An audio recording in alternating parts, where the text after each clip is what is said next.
बिस्मिल्लाहिर्रहमानिर्रहीम। अस्सलाम वालेकुम दोस्तों।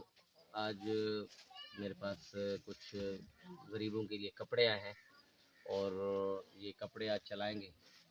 तो जैसा कि आपको मालूम है कि बहुत ही ज़्यादा मुस्तहिक लोग हैं यहाँ पर, तो कुछ कपड़े आए हैं। तो ये कपड़े आप देख सकते हैं। तो हमारी ये माएँ बहनें बैठी हुई हैं, इनको कपड़े तकसीम करेंगे। और इसी तरीके के साथ यहाँ पर जो है ना, इनको मच्छरदानियों की ज़रूरत है और चारपाइयों की ज़रूरत है। तो हालात बहुत ख़राब है, इनके मकान वगैरह गिरे हुए हैं। तो इनको चारपाइयों की ज़रूरत है, मच्छरदानियों की ज़रूरत है और इसी तरीके के साथ राशन की भी ज़रूरत है।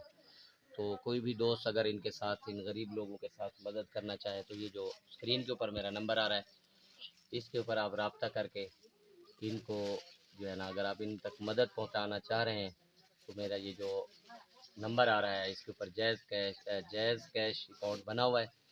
आप इसके ज़रिए आप मुझे भिजवाएं और मैं आपका दिया हुआ माल इंशाल्लाह इसी तरीके के साथ इन गरीब लोगों तक पहुंचा दूंगा।